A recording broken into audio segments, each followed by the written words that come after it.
تو جس شخص کے لیے کفارہ دینا واجب ہو تو پہلا یہ ہے کہ 2 مہینے مسلسل روزہ رکھیں۔ یہ عرض کیا حضرت آیت اللہ سیستانی نے فرمایا ہے کہ اگر عذر عرفی نہ ہو، یعنی کوئی مجبوری نہ ہو، تو 2 مہینے مسلسل روزے رکھیں۔ حضرت آیت اللہ مکارم شیرازی نے فرمایا کہ 31 دن مسلسل رکھیں اور باقی روزے ہیں 2 مہینے کے، مثلا 28 دن یا 29 دن، وہ اپنی مرضی سے رکھ سکتے ہیں۔ اب اگر کسی شخص کے لیے واجب ہو گیا کہ 2 مہینے مسلسل اس نے روزہ رکھنا ہے، تو 2 مہینے میں جو ہے 1 مہینہ 1 دن کم از کم جو مسلسل رکھنا ہے، 1 دن بھی اگر اپنی مرضی سے مس کر دیا، اس نے نہیں رکھا روزہ، بغیر کسی عذر کے نہیں رکھا، تو لازم ہے کہ پھر سے شروع کرے۔ مثلا 10 روزے رکھ لیے تھے، 11واں روزہ نہیں رکھا اپنی مرضی سے، اب وہ جو 10 روزے رکھے تھے وہ کل عدم ہو جائیں گے، وہ باطل ہو جائیں گے، ابھی دوبارہ سے شروع سے کل رکھنا پڑے گا 2 مہینے مثلا۔ تو لہٰذا جتنے روزے رکھ، تو بیچ میں یہ کوشش کرنی چاہیے کہ روزے مس نہ ہو جائیں۔ حضرت آیت اللہ سیستانی کے مقلدین کے لیے 2 مہینے، کوئی عذر نہ ہو تو مسلسل رکھیں۔ آیت اللہ مکارم کے لیے کم سے کم 31 دن مسلسل، تو بیچ میں جو ہے روزے نہیں چھوڑنے چاہیے، ورنہ یہ خطرہ ہے کہ دوبارہ سے شروع کرنا پڑے گا۔ اگر دوران روزہ جنہیں پہ در پہ رکھنا ہے کوئی عذر پیش آ جاتا ہے، جیسے مثلا ایک خاتون کی مجبوری ہے کہ 1 مہینے میں ان کے جو ہے ماہواری آ جاتی ہے، خون آ جاتا ہے، تو روزہ نہیں رکھ سکتا، یہ مثلا عذر ہے،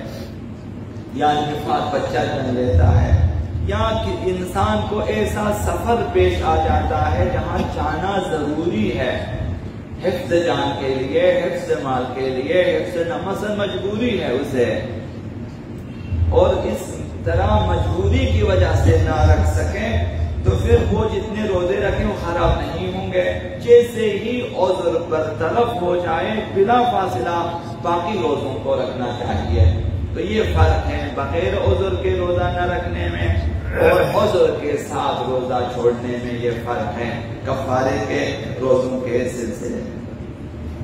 دوسرا مسئلہ یہ ہے کہ جس شخص کے لیے 1 روزے کے کفارے میں 60 مسکینوں کو کھانا کھلانا ہوتا ہے، 2 مہینے روزہ نہیں رکھ سکتے، تو اس کو لیے یہ ہے کہ 60 مسکینوں کو، 60 فقیروں کو کھانا کھلائے، تو وہ ایسا نہیں کر سکتا کہ 30 فقیروں کو بلا کے 2 دفعہ کھانا کھلائیں، یہ نہیں ہو سکتا ہے، 60 فقیروں کو ہی بلانا چاہیے۔ یا اگر کھانا نہیں کھلا سکتے، ایک مد طعام دینا ہوتا ہے، 750 گرام روٹی مثلا، چاول مثلا دینا ہوتا ہے، ایسا نہیں کر سکتا کہ 30 فقیروں کو بلا کر انہیں 2 مد طعام دیں، یہ صحیح نہیں ہے۔ لیکن اگر مجبوری یہ ہے کہ 30 سے زیادہ ملے ہی نہیں اسے فقیر، اب 30 سے زیادہ ہے ہی نہیں ہے، مجبوری ہے، تو اس صورت میں